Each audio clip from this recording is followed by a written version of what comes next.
It's pretty self-evident that life has got its rat's nest of miseries, and that's for sure. And maybe you could even make a categorical statement that life is mostly a rat's nest of misery. You know, and you could make a pretty powerful argument for that. But then there's a counter question, which is, well, what if you tried not to make it any more miserable than it had to be? Then what would it be like? And my suspicions is that I would suspect that most of that misery would go away, because it's the unnecessary misery that really brings you down. You know, it's like, well, if someone has cancer, it's like, that sucks. But it's not like you can say, if only we had done this differently, then that wouldn't have happened.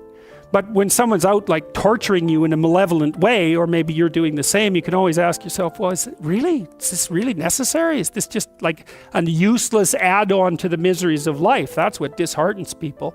And so even in your own life, if you aren't suffering from self-imposed misery, and you're only suffering from inescapable misery, maybe you could handle that and you could survive, you could bear it, and even maybe without becoming irredeemably corrupt. And so the goal would be, well, yeah, life is a rat's nest of miseries and maybe it has no ultimate meaning. We could say that if we're feeling particularly pessimistic, but it still leaves one question open, which is, if you didn't do everything you could to make it worse, how good could you make it be? And the least answer is, well, it could be tragedy, but maybe not hell. And I think that's right. I really believe that. That's the most pessimistic, proper statement. The worst case outcome, in the worst of all possible worlds, is that your life could be tragic, but not hell. And that's a lot better than hell. And you think, I could give you an example of the difference. You're at your mother's deathbed. Well, that's tragedy. Here's another scenario.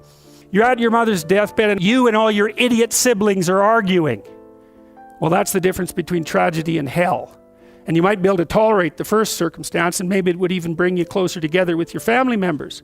The second one, no one can bear that. You walk away from a situation like that, sick of yourself and sick of everything else too.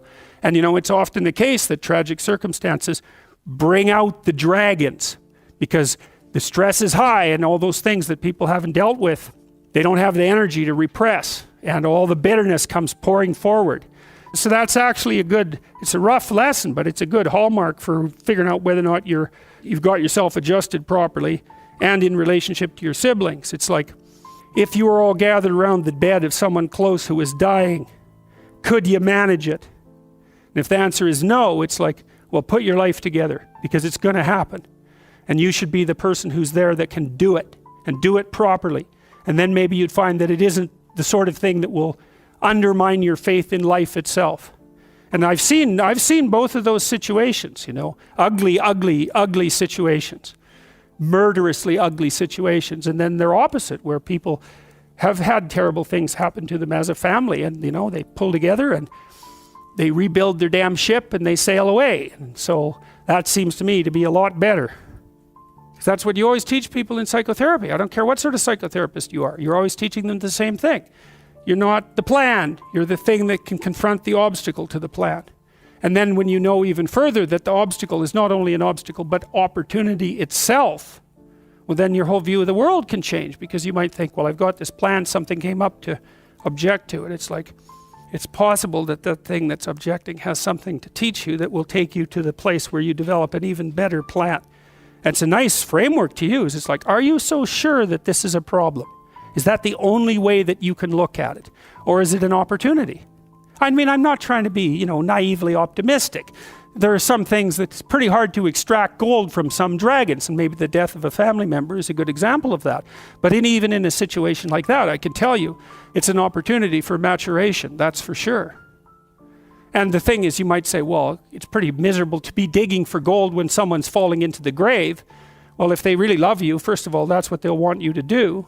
And second, you're going to make their death a lot more palatable experience for them, if you're someone who can be in the room and be helpful instead of be, you know, quivering in the corner and feeling that the entire world is collapsing in on you. I mean, that's another, you want to be the useful person at the funeral. How's that for a goal? That's a good goal, man. You know that you've got yourself together in a situation like that, because you're going to be at them. And maybe you want to be the person on whose shoulder people cry. That'd be a good goal. And it's kind of, you know, I don't like being naively optimistic. So when I tell you to get your life together, I'm not going to say roses and sunshine. That's pablum for fools. But it really is something to be the reliable person at a funeral. And you can aim at that, you can do that. And you got to be tough to do that, because it also means that you can sustain a major loss without collapsing. And that, you've got to be a monster to do that, right? Because you might think, and I've had clients like this, well, I love my child, I love my mother so much that I couldn't survive if anything happened to them. It's like, you have some serious thinking to do about that. Do you really want to curse someone with that kind of love, do you? I couldn't live without you. It's like, my God, get away from me. It's terrible. That's the Oedipal mother, right? That's like, I'll forgive you no matter what you do. It's like, really? No matter what I do, eh? You are not my friend. That's for sure. Not at all. It's a horrible thing to do to someone. That's the witch in the Hansel and Gretel story. All gingerbread and outside to the lost kid.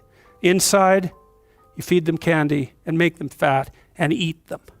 Right, that's Hansel and Gretel. That's the Oedipal mother. That's one of Freud's major discoveries. It's a major discovery. The devouring force of love. You want the person to be able to stand on their own, and the price you pay for that is that you stand on your own. It's like, good to have you around. I'm glad you're here. But if and when tragedy strikes either of us, I hope that one of us is standing when it blows past.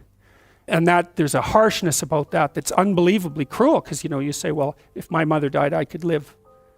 Well, what kind of monster are you exactly? The death of your mother doesn't do you in? Well, it turns out that being a monster is the right thing. And that's a rough thing to learn. But it's necessary to learn. Because it also makes you, at some point, for example, as you get older, by the time you're in your mid-20s, something like that, you should start having a relationship with your parents that's approximately one of peers. And you can tell if you have that, so here's a little trick you can use. So you have parents, obviously, they have friends. You probably care what your parents think, I would imagine. Do you care what their friends think of you? And the answer to that is, well, not nearly as much. And so then I would say, well, why do you care what your parents think of you then? They're the same people. You know what I mean? It's just luck of the draw that your parents are someone else's kids' friends. They don't think the same way about them that you do. Well, that's where you see that you have a projection. By the time you're 30, if what your parents think of you matters more than what, say, a random set of their friends think of you, then you've still got your parents confused with God. That's one way of looking at it. You've still got them confused with an archetype, and you're still a child. And you might think, well, it's pretty damn rude not to think about what your parents think of you anymore, not to care. It's like, yeah, it's kind of rude, but maybe you'll be useful for them when they get old. And that's a much better form of caring. You're going to be independent enough and strong enough and detached enough so that when the power dynamic shifts, which it will, you'll be the person that can carry things forward. Well, you can't do a better thing for them than that. That's the best of all possible outcomes for your parents. When you're down in chaos and you don't know what the hell's going on, you have to rediscover the values that have oriented people forever. That's what you have to discover. So for example, when I'm dealing with people who have post-traumatic stress disorder, and they've usually encountered someone malevolent, they have to relearn the description of good and evil. Because if they don't, they have no framework. They're lost. They think, well, there's malevolence afoot in the world. And I'm a prey animal, a naive prey animal for the malevolence of the world. It's like, well, good luck functioning under that set of assumptions, man. You just do not recover from that. You stay at home in your burrow. That's what you do. Well, you have to. You go down into that, you think, okay, well, malevolence is afoot. I better be the sort of person that can understand it and deal with it. And that's another reason why you have to transform yourself into a monster. That's the Jungian incorporation of the shadow. It's no bloody joke. Because the only thing that a monster won't mess with is another monster. And you might say, well, I don't want to transform myself into a monster. It's like, you don't have a choice. You can either be a pathetic monster, or you can be a monster with some power. Those are your options. There's no non-monster alternative. Weak or strong. And I don't mean strong like dominating tyrant strength. That isn't what I mean at all. I mean strength like functioning at a funeral strength. And that's a kind of monstrosity. And when you're down in chaos, that's what you have to rediscover.